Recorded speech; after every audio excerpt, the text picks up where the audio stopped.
I'm Sophia Alexander, and today I'm with a very special person. I'm Kristen Metzger, the Education Supervisor at Reid Park Zoo. Alright, and we are at the zoo.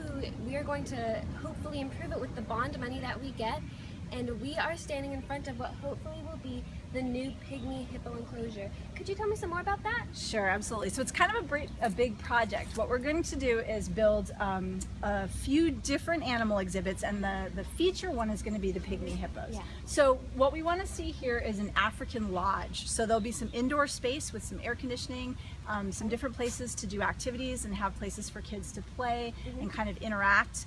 And for families to interact too. And then around the edges of the African Safari Lodge and then kind of around the back of the lodge will be different animal exhibits. Okay. So the pygmy hippos are going to be the big one, and then there'll also be other smaller animal exhibits. We don't know exactly what species those are yet, but we're looking at a variety of different African species that could sort of go along with that. Okay. And I have also heard that there are less than 3,000 pygmy hippos left in the wild.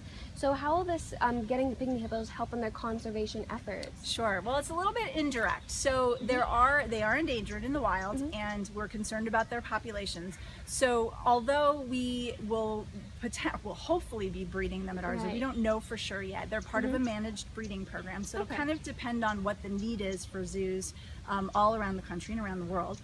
But what we want to do is use these animals as ambassadors. We want to be able to educate people about what's going on with pygmy hippos, why it's so important to conserve them, and most importantly, what they can do in their everyday lives that help animals and will help pygmy hippos in the wild. All right.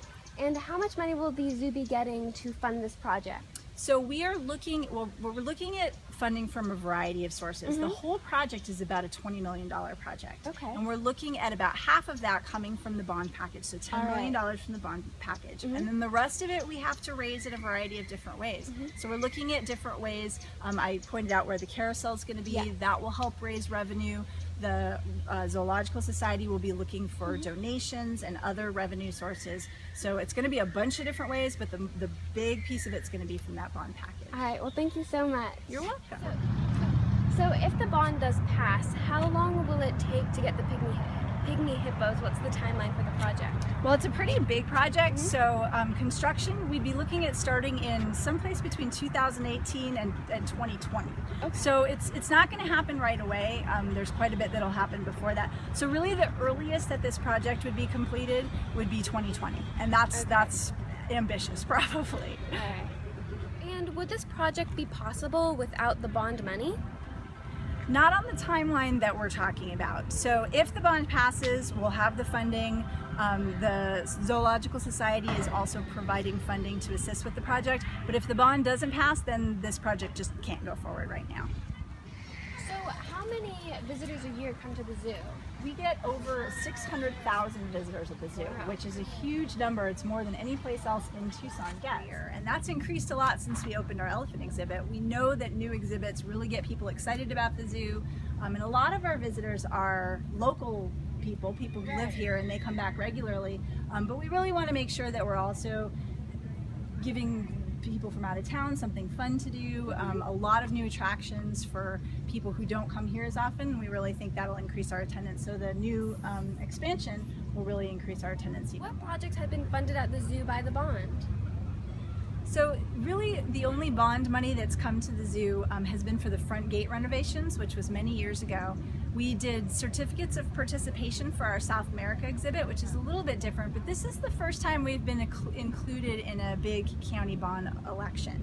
We were supposed to be included in one in 2008, but because of the economic downturn, that never even went to vote. So this is the first time that we'll be. Oh my God. So here, I can let you touch him on the back. I have to hold him, but you're welcome to touch me. Sort of feels like toothpicks, doesn't it? So that experience of getting to see an animal in person, most people are not going to get to see a hedgehog in Africa where they live, or maybe even some of them are in Europe. They're a little more common there. But when you come to a zoo, you get to have this really personal experience where you see an animal up close. You might even get to touch it if it's a hedgehog, and it has a more meaningful impact on you.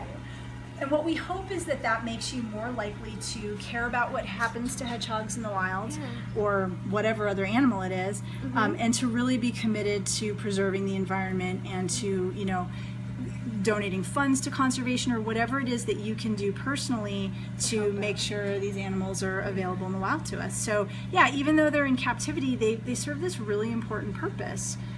We want them to inspire people, and we want people to be able to connect with them.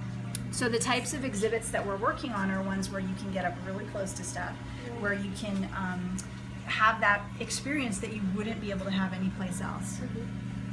And if everybody could go all around the world and see these animals in the wild, that would be one thing. But they can't. This is a place you can do that. He's being very cooperative with us. Wait, I want to have some. No?